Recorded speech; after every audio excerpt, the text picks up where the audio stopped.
भारत पाकिस्तान संघर्ष के बीच अमेरिकी राष्ट्रपति डोनाल्ड ट्रंप के द्वारा अचानक सीज फायर के ऐलान पर मोदी सरकार बैकफुट पर है। आलोचकों के तमाम सवालों का जवाब देने के लिए सरकार के प्रवक्ता और मंत्री मुंह छुपाते फिर रहे हैं।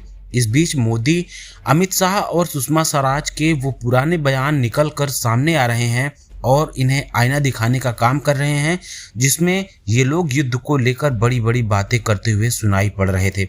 पाकिस्तान को उसी की भाषा में जवाब देना चाहिए। पाकिस्तान जिस भाषा में बोलेगा उसको उसी भाषा में जवाब दिया जाएगा। मोदी के इस बयान के साथ पाकिस्तान की गोली का जवाब हम गोला से देंगे। अमित शाह के इस बयान के साथ गृहमंत्री शाह ने पहले ये भी कहा था कि सीज फायर अगर 3 दिन बाद हुआ होता तो आज पीओके भारत का हिस्सा होता।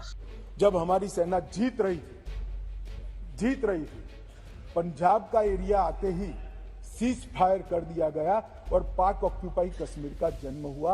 अगर सीज फायर 3 दिन लेट होता तो पाक ऑक्यूपाई कश्मीर आज भारत का हिस्सा।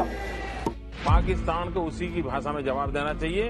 पाकिस्तान जो भाषा में समझे समझाना चाहिए। मोदी और अमित शाह के ये बयान आज के विपक्षी नेताओं की तरह प्रतीत हो रहे हैं। मोदी और शाह के ये पुराने बयान आज सीज फायर पर विपक्षी नेताओं के सवाल जैसे दिखाई दे रहे हैं। यही वजह है कि विपक्षी नेता मोदी शाह के इन बयानों को तो खूब शेयर कर रहे हैं, जबकि वहीं भाजपा के लोग इन वीडियो से किनारा करते हुए दिखाई दे रहे हैं। इन्हें डिलीट भी किए जा रहे हैं। सोल्यूशन होगा? सोल्यूशन है ही। अगर आप गोली चलाओगे तो गोले से जवाब दिया जाएगा, बंद होगा बाद में। इसके साथ ही सुषमा स्वराज ने शिमला समझौते की दुहाई देते हुए अपने पुराने बयान में कहा था कि भारत और पाकिस्तान के बीच जब भी कोई समझौता होगा उसमें किसी तीसरे का हस्तक्षेप स्वीकार्य नहीं होगा। मित्रों को शिमला समझौते की स्पिरिट भी है, दोनों देश हस्ताक्षर ही है उस पर, जिसमें हमने ये कहा है कि जब भी भारत और पाकिस्तान के बीच में वार्ता होगी, मैं वार्ता शब्द इस्तेमाल कर रही हूं, वार्ता होगी तो केवल भारत और पाकिस्तान 2 देशों के बीच में होगी, ना कोई तीसरी पार्टी, ना कोई तीसरा व्यक्ति उसमें मध्यस्थता करेगा, ना भागीदार होगा।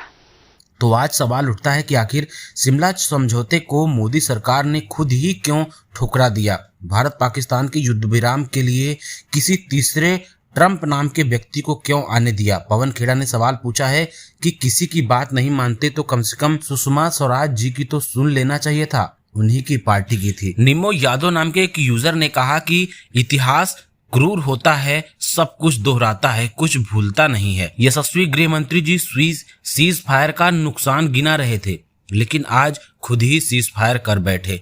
पर उपदेश कुशल बहुतेरे। अब इन लोगों को समझ आ गया होगा कि सरकारें व्हाट्सएप से नहीं ज्ञान से चला करती हैं।